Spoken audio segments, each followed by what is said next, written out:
So yeah, this was requested by a viewer, Planet Alcatraz. What if Vladimir Putin made an RPG by Warlockracy? I don't know if I should read that separately or together. And I have never seen anything by him. I know he makes a lot of. I seen that he makes a lot of reviews about like more of niche titles. I seen a little bit of his review of.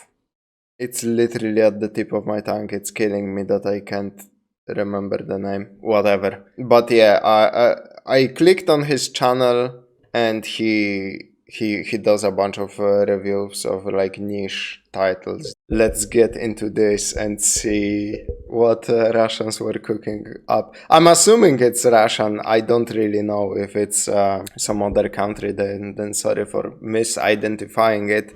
Planet Alcatraz is a 2006 RPG in which a Soviet boomer explains what other races are really like and what the woman's role in society is. Consider this to be a content warning. There is no millennial RPG more politically incendiary than Planet Alcatraz. This video is more or less safe, but when you see Flowey from Undertale show up in the corner of the screen like this, it means something fucked up is about to follow. The reason it's unknown to foreigners. So it's a propaganda RPG. I fucking love propaganda media, man. Is because, well, the original is almost entirely written in untranslatable Russian prison jargon, and the English version is supposedly very heavily censored. You just know it's going to be an experience when a game starts with the lead writer walking to the camera to explain himself. Добро пожаловать в компьютерную... Welcome to the video game. The lead dev is called the Goblin?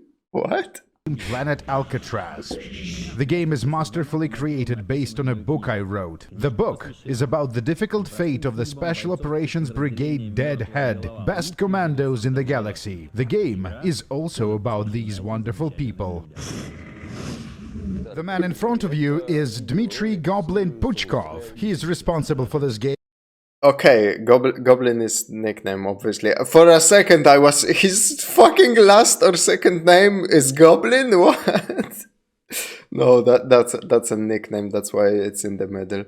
And for about half of the Russian online culture. Born in 1961 in Kirovograd. Mother worked in a school for the disabled. Father was a Soviet instructor of the North Korean army. Dmitry was drafted in the military in 1980, drove a truck, became a sergeant. During the following turbulent period, he found employment as a taxi driver, blacksmith, locksmith, plumber, electrician, dog handler, librarian, assistant driller, engineer hydrogeologist, and a Xerox machine salesman. In 1990, least wildly talented man in a post-Soviet country. Jesus fucking Christ. My father also did like everything you can think of pretty much. He worked in a bunch of different factories in different sectors. He drove, he was conscripted. Because I think Poland had like required military service, did like seasonal manual labor abroad, which was pretty standard after Poland joined the European Union, because picking strawberries or something in Belgium or Germany was very good way to put bread on the table. For fucking family back home. And then he eventually did a bunch of certifications and landed a really fucking well-paying job as a heavy machine operator.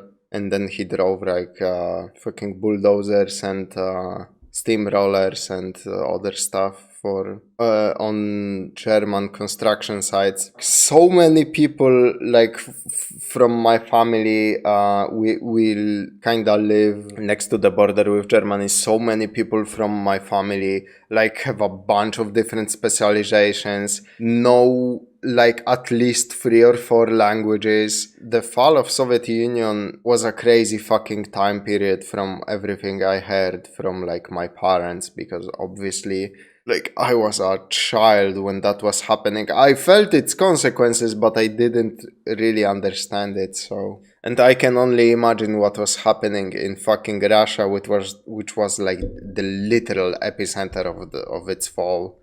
1992, he became a cop, claims he read the Gulag Archipelago by Solzhenitsyn and wanted to see if it was all true. Puchkov changed a number of police-related professions. First, he worked with police dogs, then in a prison, and then as a criminal investigator. A journalist wrote an article critical of cops, calling them goblins in police coats. Puchkov took this as his online handle. When I said he invented half of the Russian online culture, that was barely an exaggeration. Puchkov ran and still runs one of the first blogs in the Russian internet. He translated foreign movies, wrote for early gaming magazines and websites. His specialization were boomer shooters, or as they were known back then, shooters. Quake was the favorite game. He wrote a lot about multiplayer tactics, early esports, about Team Fortress. Not this Team Fortress, not this Team Fortress, this one, the original. Puchkov authored several books. Not even classic. The mod, okay. To pioneer. And here is Goblin a month ago in a Zwastika event. That's the story so far. Given the trajectory, we could see President Goblin at some point. So it makes sense for us to examine the art he makes. Planet Alcatraz is a role-playing game. As you complete the mission, you get to visit exotic places, meet colorful characters, and shoot them if you so wish. The game's story is non-linear. The consequences of words and actions might surprise you. Be careful. Understand that the game's events take place in a very peculiar place, a prison planet, populated with scum, rapists, murderers, cannibals, and racists. This garbage doesn't respond well to humane treatment. You'll have to be uncompromising and tough. We are a member of the sabotage and reconnaissance group Upir, which means a vampire or a ghoul in Russian. Seaman Silence is a prison planet somewhere on the periphery of our vast star empire. The planet's named after a really existing federal prison in Moscow. The Imperial Intelligence received word that the inmates are secretly assembling a starship. Our task is to infiltrate the planet undercover, posing as prisoners, find the location of the illegal starship, and destroy it. So... This is what hyperspace travel looks like. The Empire is incredibly technologically advanced. The protagonist of the game is a soldier called Kaban. As a man in the service, he doesn't just fuck around doing whatever. He executes the order given to him. Kaban, the Space Marine, is a true internationalist. He equally hates moral freaks of any shade of skin color. The name means boar in Russian. We can tweak the appearance sliders here, but no matter what we do, Kaban will be distinctly Kaban-shaped. The RPG system is a dollar store Fallout. The Imperial weapon skill is kind of like the energy weapons in Fallout 1 and 2. It's meaningless to take it early, but the Imperial weapons are powerful late-game items. I select Thievery and Melee as Kaban's preferred skills, as is recommended by any guide. Nobody will leave unsatisfied. Thievery as... Damn! Thievery and Unarmed as recommended skills. That's weird. Usually in RPGs it's like, you know, speech or like, either normal guns or energy weapons, but Unarmed. Damn. Irrespective of race and nationality. Kill them all! This premise sounds wild. Kaban wakes up after a crash landing. He was left for dead. His friends are gone. Two locals approach us. Sweet white Yo, nice themes though. Holy. Man come alive. Me love a live white man better than dead. What be your name, princess? Planet Alcatraz plays kind of like an Infinity Engine game, although for the first half of the experience, Kaban will be adventuring solo. We won't reassemble our Space Marine squad until much later. I make Kaban gather potatoes. It's important to do this since the other notable difference between this and an Infinity Engine game is the potato-based combat system. In battle, the single most important variable is the number of healing consumables we have in our inventory, carrots and potatoes. Okay. The planet Alcatraz word for a black person is a Negro. It's not supposed to be derogatory. This used to be a common way of referring to people of African heritage in the post-Soviet space. Make a mental note that people who made this game almost certainly never met many black people, or possibly not even a single black person in their entire life. There simply weren't many individuals of African descent in the USSR. Yeah, I wanna let him finish that thought and pitch in. We'll meet a character who explains that there are two distinct groups of black people on the planet. The first group are the sophisticated blacks who live near the Aryan town. Okay, I don't know if he's gonna come back to that thought, so I'm just gonna say, even today in Poland and other post-Soviet countries, there are obviously black people, especially if you go to big cities with huge universities. There are a lot of people from all over the world, you know. But small cities where I came from, if a black person was just minding their own business, you know, going to pick up groceries or whatever, a lot of older people, specifically older people, you know, Polish boomers, if you will, they would literally look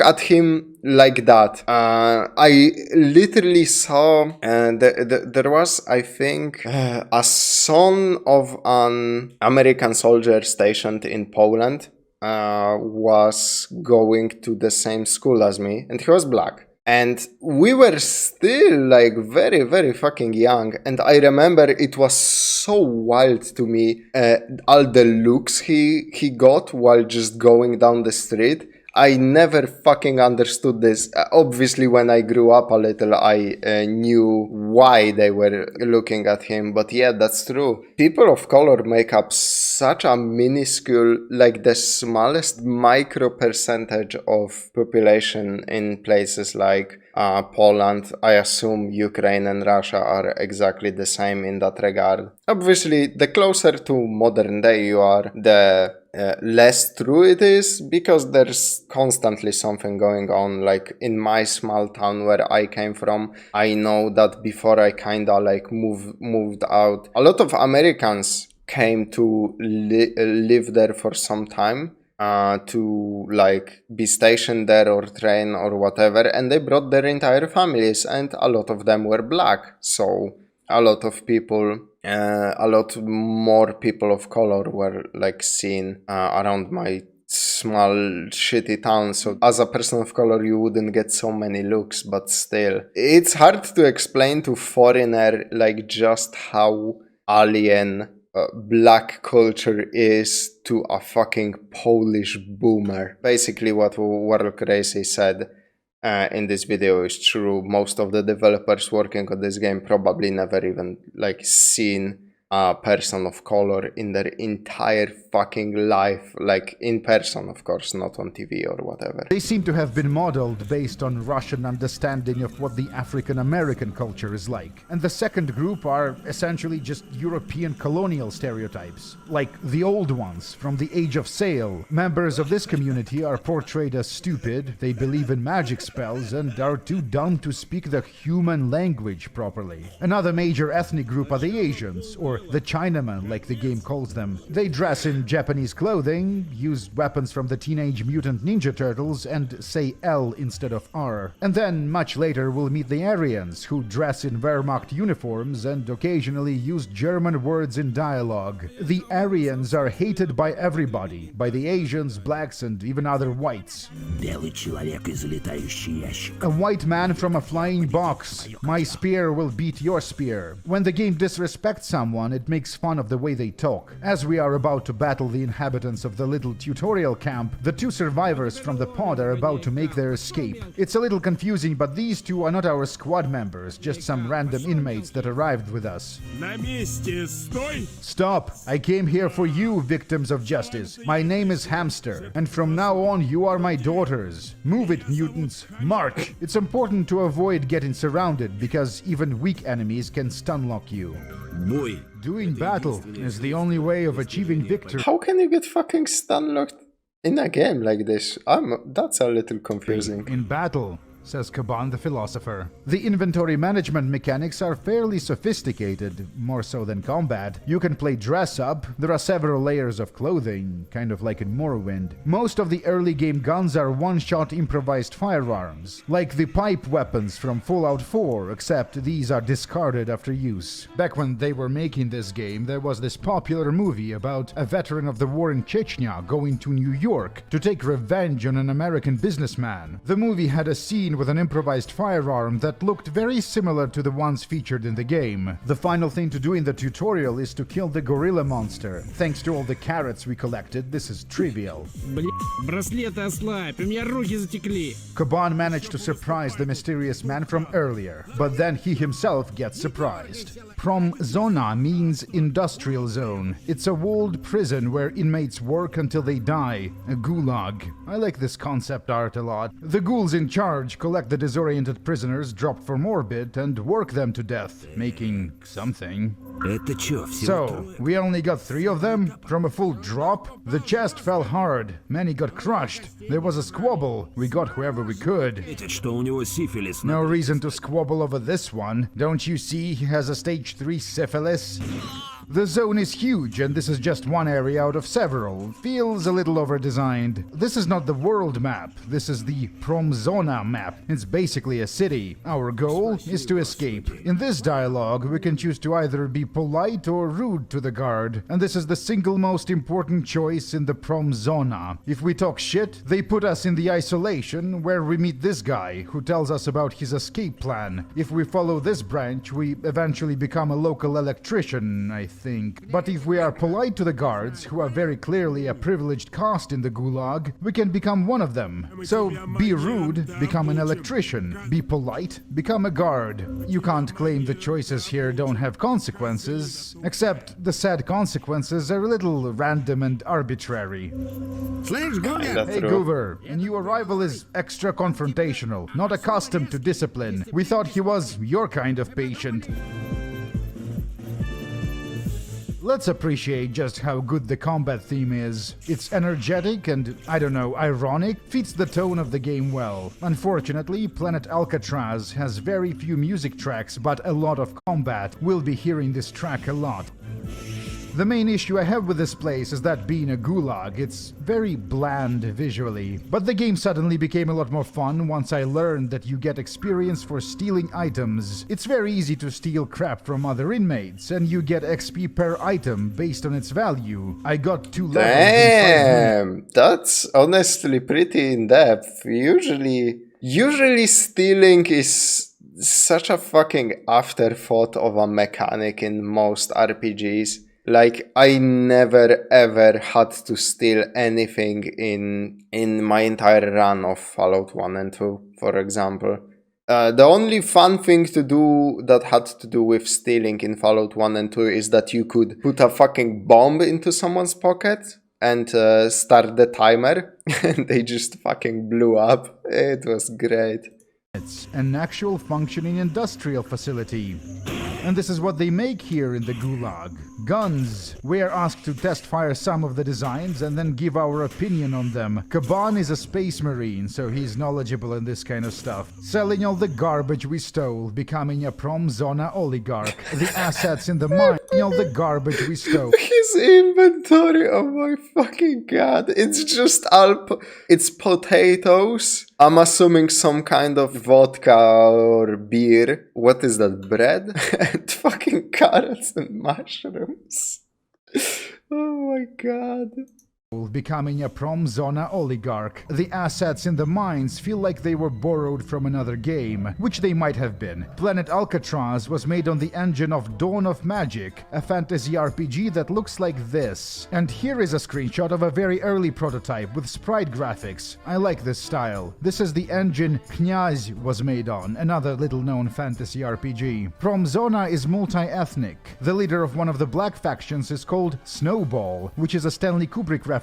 Dmitry Puchkov didn't become famous for writing Quake articles. He became famous for translating foreign movies. Kubrick's Full Metal Jacket had one of them Goblin translations. The game references the movie several times. Харе Кришна, Харе Рама, Хари смеха панорама. Смехо Panorama is a Russian stand-up TV show from the 90s. Dad humor. What does it have to do with the game? Nothing. It rhymes with Rama, which is a Hindu god Kaban invokes to make fun of the Gulag cultists. You see why this game is untranslatable. A gym. They have a bench.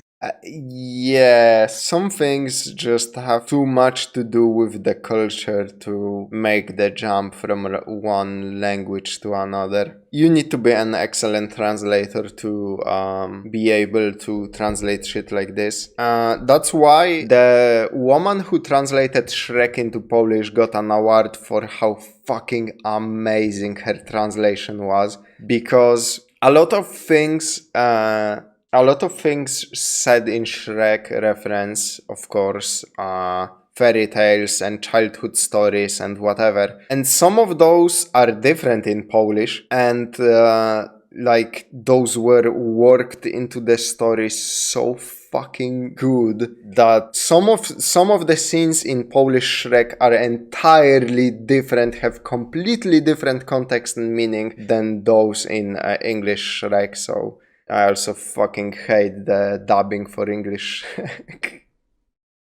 Another bench, and this thing for squats that can double as a bench. This is the most bro gym ever, and I completely approve. Хоп, хей, ла-ла-лея, где вопрос и где ответ? Kaban dancing and singing is the effect of alcohol or drugs. A gulag discotheque. Eventually, Goover, the boss, promotes us. He complains that the inmates are fleeing Promzona on a train. Interesting. The game's UI has a dedicated button for extorting money. Kaban yells a bunch of obscenities, and the victim either surrenders their possessions or tells him to go fuck himself. I think it depends on the authority stat or whatever it's called. Unfortunately, Kaban's comfy life in the gulag is about to come to an end. It's all because of a misunderstanding. The driver is chained to the train. Says if we fight off the black shirts, we can escape together. I didn't even say yes.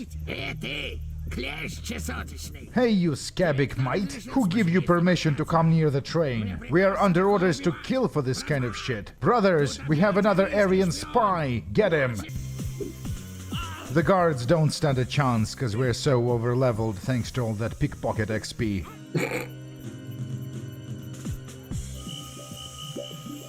Finally, we're somewhere else. The Promzona episode isn't terrible, but it really started to drag by the end. Хоп, хей, ла-ла-лея. Kaban, this is not a good time. These sounds. That's a human pretending to be a giant mutant rat that's dying. Speaking of things pretending to be something they're not, the game was masterfully created based on the book I wrote. I don't want to give you a false impression that I'm a reader of books, a booker, is that the term? Thanks to your Patreon donations, I can now do this. You know what this reminds me of? Same energy. This book is fucking weird. It begins with a short science fiction story about Kaban the Space Marine, but then it goes, the soldiers were taught warfighting skills via training simulations. The one the army used was called Quake. Most people thought it was a video game, but the soldiers knew what's up. The reason it was considered to be a video game is because the simulation was based on the real events. And then, I shit you not, the book transitions from a science fiction novel to a player guide on Quake multiplayer. This is what 60 or 70% of it is. Strategy, terminology, console commands, team fortress classes, tactics for individual maps. This section contains detailed instructions on how to record and play match recordings, or demos how they were called. Puchkov even name drops a bunch of famous players from his era, most notably Thrash, who was the guy who won Carmack's Ferrari in a Quake game against Entropy in 1997. Well, this is certainly not what I expected. Okay. Back to planet Alcatraz. Welcome to Severny. The name means northern town, the biggest settlement in the game, possibly the biggest on the planet. Smells like the insides of a dead man's asshole. I can feel the stench with my ears. The homeless person informs us that the Gulag escapees are usually sent back to the Promzona. We should change clothes. Stop it! The poorest district of Severny. Looks like a giant trash heap, but I do like that the people here are no longer dressed in blue robes. The item description says, clothing for homosexuals and prostitutes. A marine would be embarrassed to wear this. Our dudes aren't actually actually called Marines. The game uses the Russian word for paratrooper, so we're like interstellar paratroopers. In the Soviet and Russian military culture, paratroopers occupy the same space as Marines do in the United States. More badass than the army, less badass than special forces. So I'm gonna just call them Marines for simplicity's sake. We are still wearing some of the clothing from the prom zona, so the gangsters recognize us. I could have reloaded, but effort. Opening locks and pickpocketing gives more XP than quests and murder. The homeless person has 3 guns in his... That's fucking insane that you actually get more EXP in this game for stealing shit rather than doing quests. Now I understand why it is recommended to take the like thievery skills at the beginning of the game. Now it makes way more sense. What a weird game, what the fuck? He must be from Space America. A Russian game, so a lot of alcohol and vodka-related humor. Translation not required. Stealing from this guy gave me more XP than clearing a map full of monsters. Convicts would randomly engage in these little social fights with one another.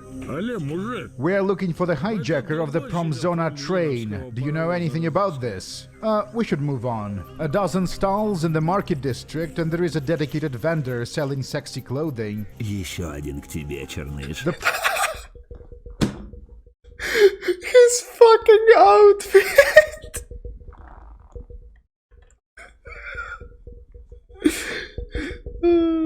Puts us in contact with Blackie, an Imperial agent working on the planet undercover. He is our commanding officer. Behave, soldier, or I'll bring in a pair of strong Negroes. They'll teach you to love the Empire. So what do you want of me? You can rub the floor, the toilet is clogged, you can give me a pedicure, or you can find and wash all our socks. These guys really are Imperials. The guards are armed with Imperial blasters. That's endgame tech. We can't steal them, unfortunately. This is when the game opens up. Severny is like our Baldur's Gate, a hub for questing and trading. The quests open locations on the world map. The encounters don't appear to be random, however. Some of these locations are generic and honestly quite boring, but there are different biomes, with different biome-appropriate creatures, like whatever this is, or this ostrich-looking thing. It reminds me of something I've seen in the Planet Alcatraz documentary. Монстров, которые ходят на 2 ногах. Initially, all our creatures had to be bipedal, so we made an ostrich. But it wasn't a common ostrich, it's a space ostrich. It has paws instead of wings, and it poisons you, a hellish creature from a nightmare. It ended up being the funniest monster in the game. It migrated to the 3D version. We came up with all sorts of creative legends about the relationship between the ostriches and the Negroes. Ostriches think that, well, they don't think anything, but the Negroes think the ostriches are undercover Chinamen who hunt Negroes out of hatred for Negroes, and they spit on them until they're comatose. Ostriches have a poisonous bite. На самом деле, страусы — это What the fuck? выведенный арийцами. But actually, the ostriches are engineered by the Aryan faction to guard the future Negro concentration camps. At one point, we even had the idea of placing serial numbers on the ostriches, but we couldn't do it for technical reasons. Or maybe we can paint swastikas, we thought. But basically, it was very funny. Ostriches are cool. Blackie has an Man, that's a very deep and very disturbing backstory for one single fucking enemy unit in the game. It's not even an enemy unit. It's a monster. It's an animal. So what the fuck? Do you find out any of that in game, or is that just from that fucking documentary? For us. It's Jesus about time we taught the Christ. Chinamen a lesson. They killed a valuable agent of ours. He brushes away an invisible tear. We are to invade the Yellow Quarter and brutalize Chief Ho from the Golden Rooster, a restaurant. By the way, Kaban, says Blackie, do you know why beekeepers wear masks? No. Why? So that the bees won't find out what they look like. He gives us a mask. Кто обидел черныш? Whoever offended Blackie should die painfully. Начинаем операцию Харьки. Commencing Operation Hamster in the Henhouse. Follow me, Eagles. My kung fu is stronger than yours, they yell. The first challenging battle in the game. Our guys are very awkward to control. The UI just doesn't feel as responsive as in the Infinity Engine games. The foes have a diverse arsenal of weapons, from knives to guns to throwing stars with poison applied. Oh yes, the sword. This is the aesthetic I was going for with Kaban. A sword, shorts, and an Asian hat to imitate a cope cage. Bro unironically looks like a fucking Kenshi character at this point. Что было, шеф, что было? You should have seen Most likely from an interview. Yeah, but I'm just wondering, like, if you can find out any of that information, like, in game. Is it part of the lore, or is it part of like an inside joke of the developers? Because sometimes the developers have like those ideas and then they decide, you know, oh, that's fucked up to actually put in game, so let's not speak about that in game, like things like that. Chief, we beat the Chinese hard, but with grace. We did an Old Man Ho, worked on him myself. A heel broke off from my shoe. In short, I think he's dead, but I'm not 100% on this. Отменно. Very good. Excellent news, soldier. The service thanks you. Serving the Empire. We got a nice new helmet. It looks good on you, Kaban, says Blackie. Like you were born in it. When a bullet hits the head, the brain shouldn't splash the individuals around you, sir, replies Kaban.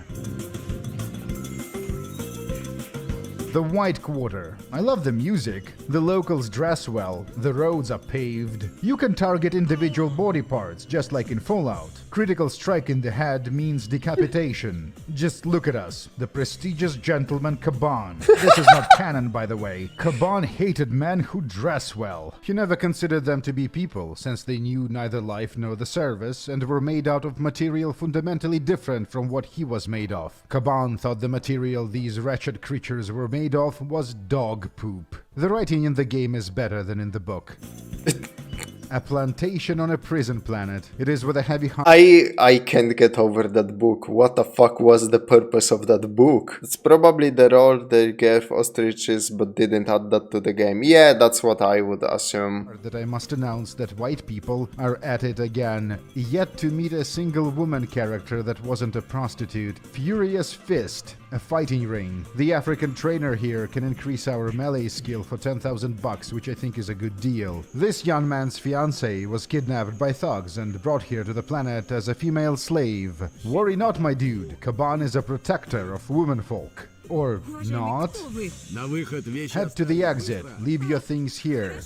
Okay, please don't hurt me. Хотя On the other hand, wait just a second. чуток.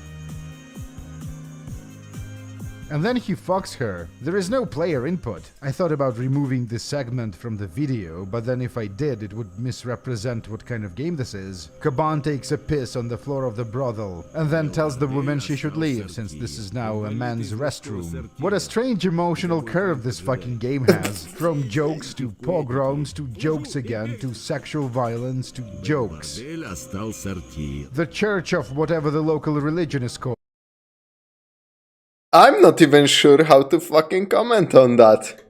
None of the NPCs Jesus here Christ. are interactable. That's a comfy-looking establishment. Reminds me of the bars in Kenshi. That game fucking owned. Let's start a Yeah. fight. One fun Fallout-esque feature is that if you steal these guys' weapons, they won't be able to use them in combat. I'm not sure if I like the firearm aesthetic in this game. Guns don't have much of an identity, at least not visually. I can never remember what the different types are called. About to check out Planet Alcatraz vibrant gay scene. Like everything Kaban does, it ended in violence. Despite the geographical isolation, people in the Asian village seem to be more well off compared to the whites in Severny, or at least they have more stuff in their pockets. Quite a few interesting original assets. Too bad the engine makes everything look like shit. Age of Decadence also has this problem. I've been reading the book some more. It's crazy to think about, but everything we've seen so far is Puchkov's interpretation of what the Quake extended universe would look like. Coincidentally, What? The fuck? Where do you find that lore in Quake? Do you know who else was a Quake gamer with a massive impact on online culture? Rich Kiyanka, the guy behind Something Awful, who prior to that used to run GameSpy's Planet Quake. Puchkov is really an even more evil version of Lowtax, but funnier and better at the actual game probably. He really is a man of culture when it comes to Quake. Like in this section, Goblin, who is both the author and the character in the book, signs praises to Dario Casali, a Doom mapmaker responsible for some levels in Final Doom, who then also worked on Half-Life 1 and 2, Left 4 Dead, Portal 2, but most of this was long after Puchkov's book was written. We should stop fucking around and reassemble our Space Marine squad. One of our guys is being sold. Now that Kenshi has been mentioned, you got a good video. Well done. Yeah. At the slave market. I mean, this is a very interesting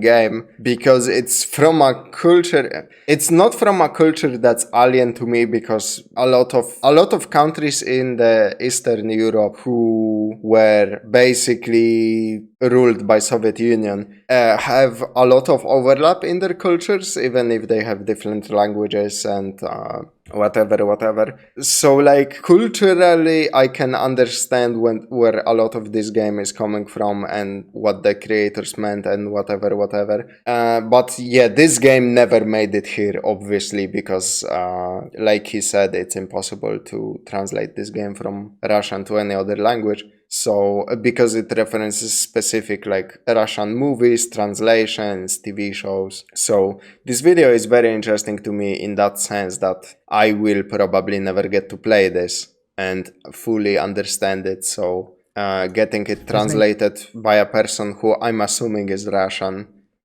is the next best thing. So, very, very interesting look at a very fucked up game, seemingly. Gloomy. The price is 10,000 coins, but the slaver is willing to exchange our friend for 2 black slaves. One is available right here at the market. The game's UI seems to have a dedicated slot for temporary characters. They don't have dialogue and their inventories are inaccessible. A lot of effort went into making this animation. I'm not gonna bore you with details, but this quest eventually culminates in Kaban fighting a horde of starved townsfolk. Pretty sure AOD had a quest like this. That game comes up a lot. Gloomy is freed and he joins our group as a permanent companion. His scout skill is almost maxed out, but he has surprisingly low perception. Quite a few points invested in pistols and shotguns, so he is like a close-range gunfighter. The locals would randomly make fun of our naked companion, telling him to bend over.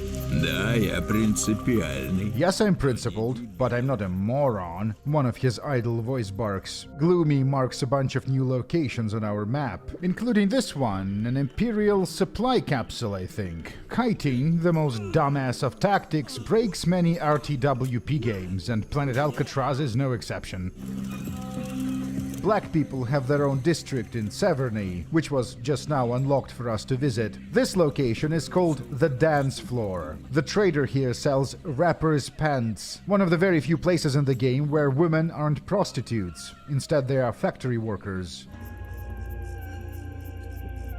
The mountain biome has its own music track and creatures. Quite a few different creatures. We get word Those fucking hedgehogs, what that the our fellow hell? troop Kruger is captured by the cannibals who live somewhere in the jungle east of Severny. The huge gorillas look dangerous, but they actually fail to land a single hit. The cope cage protects us. The cannibal settlement has its own concept art, which looks great. Eating people is a ritualistic, religious thing. The cannibals are a cult. They won't allow us access until we disavow whatever the religion in Severny was called. Quite a few unique assets in the village. Every big community in this game has its own style of architecture, which is just a good RPG practice. We are invited to an audience with someone called Father Vendigo, but our captured mate Kruger keeps communicating with gestures that something terrible will happen if we go see him. Давненько мы не виделись. It's been a while. Думал, никогда I thought I'd больше never smell другого anything не this услышу awful звука ever твоих again. крыльев. You should wash my socks then. It would be better if I drown you in a toilet to make this wasp's nest unlivable. Kruger is a sniper with 9 points in perception and no points in rifles. We'll have to fix this. Holy shit, this is the single most expensive firearm I've seen in this game. An Aryan-town manufactured machine gun that costs 500,000 Alcatraz rubles or whatever the local currency is called. It's too big to steal. The cannibals are fantastically well armed. The NPCs selling slaves to the cannibals are called Highlanders, which is actually a reference to Chechnya. There is this Russian belief that the minorities, the mountain folk, kidnap and enslave tourists. This country is a mess. Much of the Russian politics is defined by the struggle of two political forces, the Alliance and the Horde, the intelligentsia and the Siloviki. A Silovik is someone with a background in security services, FSB, KGB. This game was made by an ex-cop, which is like a lesser Silovik. The cops are goblins to the FSB orcs. Much of what foreigners think they know about the Russian Siloviki culture was actually made up by Tom Clancy to sell shitty political thrillers. Americans tend to think of the FSB or KGB officials as a foreign version of their own spooks, state-employed intelligence professionals, but in Russian hats. In reality, the Silovik culture is more like a combination of QAnon and respect-obsessed gangster culture, and they differentiate themselves from the intelligentsia by being proudly anti-intellectual. There is a world of deranged Silovik shit obscured from you by the language barrier. Is it possible our enemies are undercover Jews working for the British Crown, which secretly rules the world? The Americans tried to exterminate us with COVID. NATO bioweapon labs in Ukraine will take revenge on America by using Soviet technology to cause the eruption of Yellowstone volcano. Stratagem Gamma activated. Stratagem Gamma activated. One of the reasons the Silovik culture is practically unknown to foreigners, despite being ubiquitously present anywhere in Russia, is that the Siloviki, they don't really make art. They are not the intelligentsia. This is one of the many layers of complexity that make Planet Alcatraz a unique experience. It's an incredible...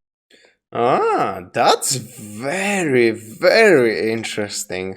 Holy shit. I did not expect to get a look at that culture through the lens of like this video. rare example of Silovik art. Rescue in Kruger unlocks access to the Asian Quarter in Severny. Previously it was arbitrarily locked. The side quests we did was the only way of getting here earlier. The houses are very clean and nice looking. This is the only place in the game that actually looks comfortable to live in. Kaban is very enthusiastic about potentially learning Kung Fu from the sensei here. This little building turned out to be a prison where the Asians kept a jailed Aryan whom we've accidentally rescued.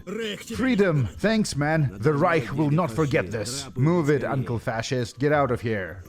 Well, hello. Hands up, bitch. I be forgetting that this scum sat there for 3 days waiting execution. Kill him, yes? The master race went to Heavenly Reich. The ninja wants us to travel around the neighborhood and kill people for him. Easiest side quest. I mean, for all of the things, for all of the things this game does really poorly and fucked up and not understanding of any culture, shooting fascists' heads off always, never gets old, so it gets points for that, for sure. Best ever. The bad guy thought it was a stump, and then the sniper blew his brains out. It rhymes in Russian. The third victim is in a public place, and the ninja master recommends us to lure him somewhere more private. It's important to do this, since the game actually does have a crime and punishment system. The cops will come after you if they witness the Space Marines doing illegal shit. This is simultaneously the most fun and the worst combat encounter in Planet Alcatraz. I had to reload 5 times, and all because of shit design. A group of Asians is attacked by a horde of bandits. There are a total of 5 waves. Stray bullets keep hitting squad mates who kept aggroing on the Asians. But when the battle actually worked, it was glorious. So many bodies. Thank you, oh great white warrior. To commemorate this victory, I make myself a tattoo on my belly. The reward is a 4-barrel shotgun for Gloomy. The game has a weapon modding feature. You can attach a scope or an underbarrel grenade launcher to some guns. This little location is called the Policeman Camp. The policemen, like you probably guessed, are a gang. Sort of like the cannibals, but their favorite weapon is a shotgun instead of a machine gun. In combat, Kaban would sometimes bark out a racial slur slur. This is based on the ethnicity of the specific individual he's fighting. The policemen are multiracial, so all kinds of language is used. Let's rob a bank. When a character receives a critical hit, they'll drop their weapon. I shouldn't even be surprised that one of the battle cries of your main character is literally a racial slur. Holy shit. When fighting multiple enemies, the volume of fire is so large that you would receive many critical hits in a row. Surprise! Planet Alcatraz has flying creatures. You need ranged weapons to hit them. This is the only encounter type Caban can't solve with a katana. The monastery encounter is a reenactment of the boomer shooter Blood 1 inside of a boomer RPG. The yellow-robed cultists are armed with submachine guns and rifles. The black ones have pitchforks and are almost entirely harmless. Ну чё, ща будем мочить всех в сортире. Caban threatens to kill his enemies in a toilet, which is a reference to something Vlad Banana said during the Second Chechen War, where he promised to kill the nation's enemies everywhere, anywhere, even while they're taking a dump. The main quest eventually leads us to the village of Mombaso. Quite a few settlements in this game. That music. Not a whole lot to do in Mombaso, unfortunately. And then we get to Aryan Town, one of the larger communities on the planet. Не ходи туда. Don't go there. The fortress is under siege. The monkeys are enraged. Take me off this thing. I want to die like a white man. Heil Reich! The Aryan fortress is under siege by what appears to be an internationalist coalition of blacks, Asians, and whites. The Aryans have their own technology, like this SMG designed to resemble the actually existing Nazi MP40. The Darth Vader mask is good enough for me to permanently retire Caban's cope cage.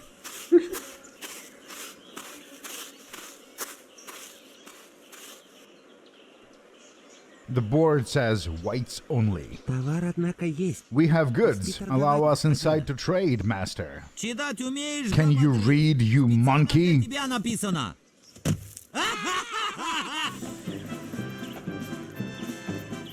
Well, this is different. The Aryans speak Russian with a German accent and dress in Wehrmacht style.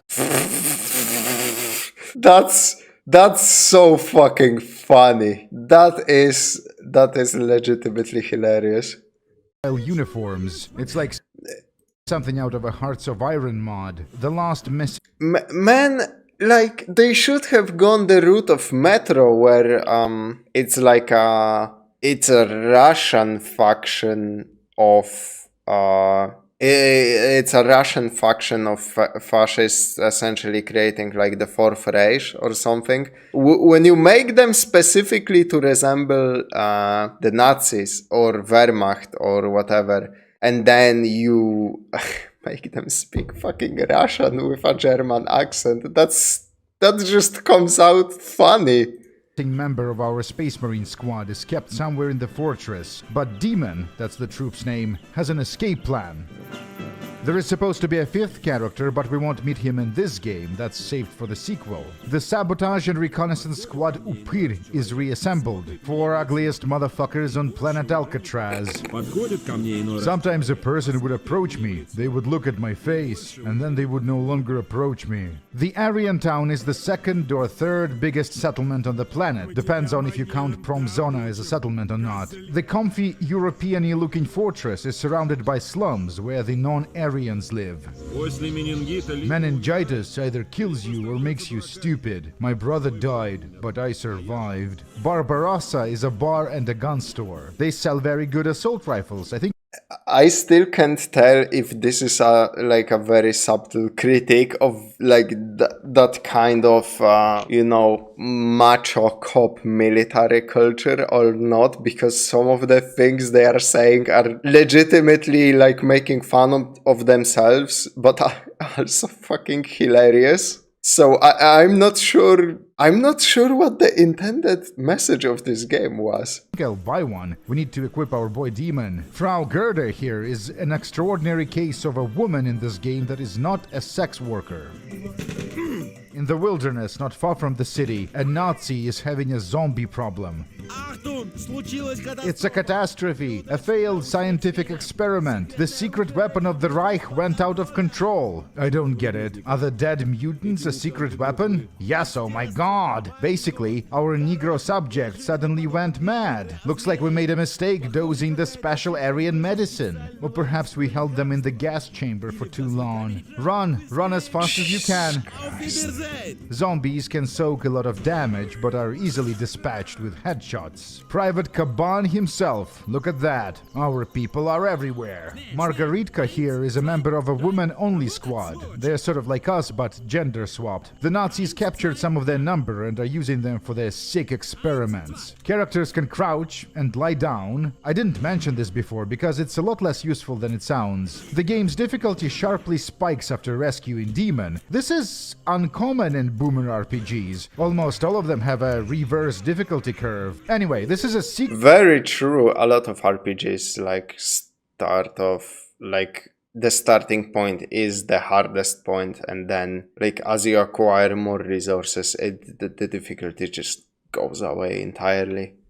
Hook. Продолжение из высоких маркетинговых соображений. Out of marketing concerns, I thought the sequel should be about women. So we created a little side quest about the reconnaissance team Margaritka. Women sent to a planet where there are no women, so they could conduct their sabotage work while remaining undetected. This is supposed to be a prologue for a sequel about women with tons of sexism and misandry. Dmitry said we shouldn't do this plotline. Many people asked what purpose does this serve? Why does this little side quest seem so out of place in the atmosphere, in the setting of the game? The answer to this question is, I told the designer to make this questline and he couldn't tell me no. These are my favorite characters, nobody else likes them. Power armor is a fun RPG trope, and we are about to see Puchkov's take on it. The policemen are fighting the Asians, who cleverly defend their position with a minefield of poisonous mushrooms. This is exactly what I expected it to look like. The prisoner-made suit makes one near invulnerable to bullets, but slows your movement speed quite a bit. There is a perk we can take to counteract this, but it seems like something one should plan in advance. The power armor is named after Puchkov's movie translation brand. Delivered from the word cunt, it means a catastrophic state of affairs.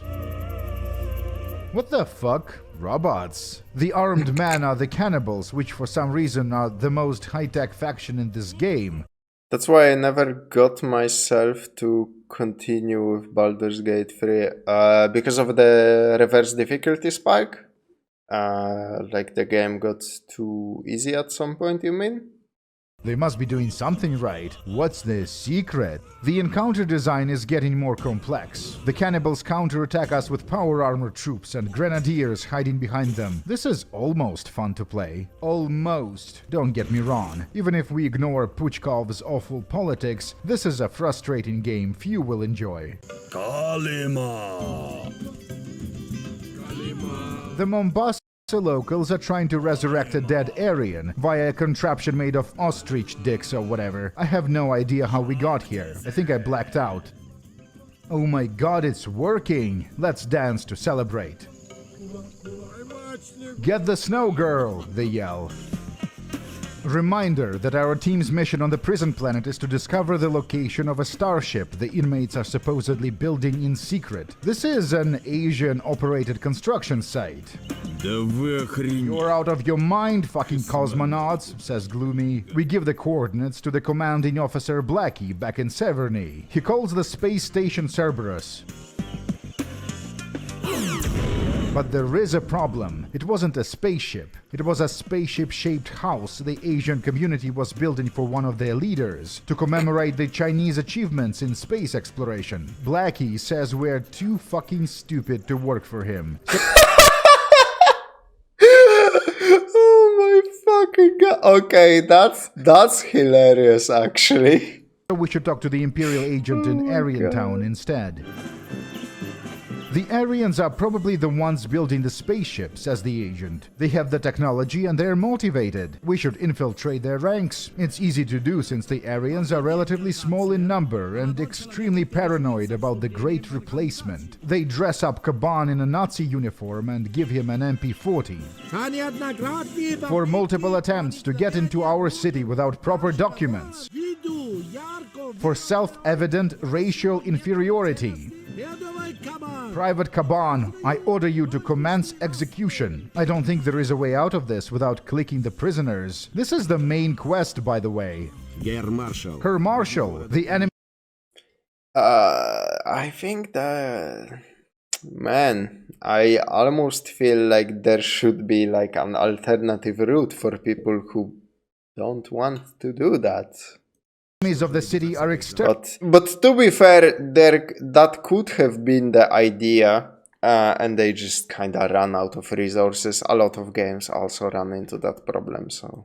Terminated without mercy. We get insight into the social conflicts of the greater planet Alcatraz universe. The Aryans, according to the Marshal, are dissidents, political prisoners in the Empire. This is also where we hit a game-breaking bug. Black screen that never goes away. I had to execute these poor guys a dozen or so times while I tried different solutions. People were telling me there is no fix. I even thought about tweeting at the developer. Hey, the game stops working after that scene where we join the Nazi party and execute people for racial inferiority. What should I do? Deleting the texture cache worked, allowing me to progress. Anyway, Kaban didn't remain in Gestapo for long. We quickly learned that yes, the Aryans are building a starship, specifically to evacuate their leader, the supposed military genius of planet, so that he could command their forces against the Empire. Hopefully we can win back Blackie's respect. The Cerberus station main weapon overheated after firing on the Chinese residents. We'll have to take care of things ourselves. To assist us in our mission, the Imperials will drop a package somewhere in the desert.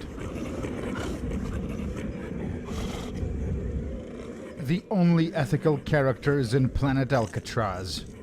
The Imperial combat armor offers the best defense in the game, and it doesn't restrict movement. We also get new guns. There are different kinds. The Imperial weapons skill was 100% useless until now. The reason they have a railgun in this game is because it's an iconic Quake 2 weapon, although it looks very different here for legal reasons. In the book, the instructor explains to Kaban how a railgun works and then spells out a Quake 2 console command that disables the annoying particle effects. This is all written in universe. And then there is this thing. A bomb, Gloomy, is something they drop from the sky, said Goblin with a condescending tone. I get it. So this is like an explosive mine. It is. Is it potent? I'd say it's extra potent. Not just some antimatter-filled garbage. It's a Satan-class extermination device, more popularly known as Mommy. The starship is being constructed in the caverns below the cannibal village. Despite our technological advantage, they still pose a threat. Some of the cannibals are armed with bazookas, a weapon we haven't even seen before. These can one-shot even fully armored space marines. Believe it or not, it's actually possible to side with the cannibals, at least according to this walkthrough. Admittedly, some of these plot elements sound like an elaborate joke, but then again, it's planet fucking Alcatraz. The caverns are mostly populated by the Aryans, who do all the actual construction. The Aryan Cannibal Pact, a CAP. They have... Yeah, I was about to say,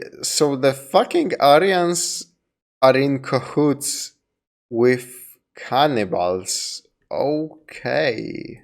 Plenty of power armor. Just because we got endgame equipment doesn't mean the combat suddenly becomes fun or a cakewalk. Look how easy it is to get stun-locked. The actual starship is... The fact that you can get stun-locked at all in this game is fucking crazy. ...hidden deeper underground, and it looks like something out of Star Trek. The new Star Trek, even. It's cool that the Imperial technology looks distinct from the prisoner-made crap we've been using previously, but it feels like a Nazi starship should look more, I don't know, Nazi-like. Них стреляют! Них стреляют! Hold fire. I am the pilot of this ship. I'm the only one who can fly it. You won't leave this planet without me. The destruction of the starship doesn't immediately end the game. Beautiful animations. The work that went into this masterpiece.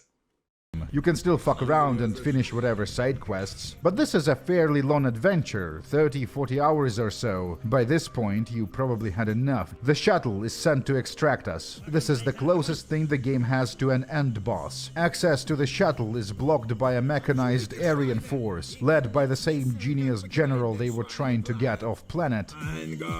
My god, we will oppress you a little. One of the few battles in the game where I actually had to micromanage my character. The Space Marines celebrate with alcohol. Commander, we should leave, said Tarzan, grimacing from pain. No generator means no power source for the Teutonic stabilizer. If we fail to find the elevator, we won't make it. We'll be buried beneath the rubble. Kaban looked at Goblin. Should we go? Goblin raised his index finger and said, "Not to our pants." And then they ran. What? The reward for completing the game is the Space Marine song. Тесный кубрик звездолета, мы десант, а не пехота. Под ногами 100 парсеков до земли. Кто курил, а кто кемарил, Крюгер штык любимый правил. В общем, отдыхали как... This is a mix of two obscure song genres. One is Blatnaya Pesnya, which depicts a romanticized version of Soviet criminal subculture. And the other one is Ruski Chanson, which is the same except it's usually about military service, or a life of a low-middle-class Hrushevka dweller.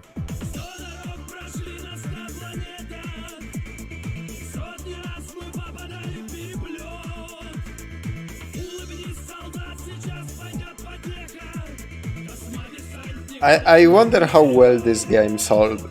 Those of you who had the misfortune of playing the English version, I'm interested to know what exactly was cut. Needless to say, I don't recommend anyone pay money for this game. But you can give money to me via the crowdfunding platform Patreon. So Planet Alcatraz, what a strange experience this is. Explaining this game to an Anglophone audience is like trying to explain Family Guy jokes to a 90-year-old Siege of Leningrad survivor. In the Steam reviews, the Russian That's a very fucking good comparison, I gotta say. Russians are having a mini culture war over this game. Most of the dialogue is written in the criminal slang, which Russians recognize as something low status, something below them. But this is false. Planet Alcatraz is not even a bad game. Goblin Puchkov is a genuine artist. It's just his medium is racism, rape, and war crime denial. The brush, the canvas. The views portrayed in the game are fairly mainstream, especially among older folk. In 2019, Goblin was given in honor of addressing Vlad Putin during an annual press conference. They very carefully filter people for these. So when I said he could become the president one day, I was only half joking. If you think the mainstream role pushed Puchkov to moderate himself, it's actually the opposite. Jesus Christ, Dmitry, you senile fuck, your wife is Jewish. Thought about leaving the Quake book here for someone to find, but a book on boomer shooter deathmatch advice might be useful for future videos. Gonna do something with good vibes next. Oh man, holy fuck. Yeah. So this game seems extremely fucking terrible. I would never pick it up, but it's a very interesting look at, like I said, culture that even like Warlockracy summed it up pretty good. This is a look at culture that usually doesn't engage with culture, like they don't produce art, movies, and games, and when they do, it's usually like pure propaganda to fucking join the military or police or whatever. So it's interesting to at least see something like that. But holy fucking hell, man, Jesus Christ, like yeah, one of those games that's fun to hear about but not play, and fun to hear about in a sense that that Warlockracy obviously makes fun of this game for like the depictions included in it, because like they are completely fucked up. Now I'm kinda wondering if something like this exists in Poland. Yeah, this game probably could have only come out of Russia and like nowhere else, and it's fucking untranslatable. Which for the most part, maybe that's for the better because of the content, but very, very, very interesting. I kind of want to briefly look at the comments and see what people had to say about this, actually. Very cool video, by the way. This is a fucked up game, ladies, lads and ladies. True. Never knew what Goblin looked like. Turns out he looks like the Nostalgia Critic. That's kind of fucking hilarious. That's true. He does look like the nostalgia critic. The fact his book devolves from a story into a guide is hilarious. That is also... What the fuck? Imagine if Puchkov actually becomes president of Russia. He would be like a carbon copy of Putin, except instead of being a martial artist, he's a guy that wrote fucking Quake guides. Jesus Christ. It's always interesting to learn the history and politics involved in these foreign, non-English translated games, expanding my cultural horizon. Or something like that. Yeah, that's the correct takeaway from this video. But yeah, that's enough about Planet Alcatraz for people later down the road watching this as a YouTube video. Thank you very much for watching, and I will see you guys in the next one.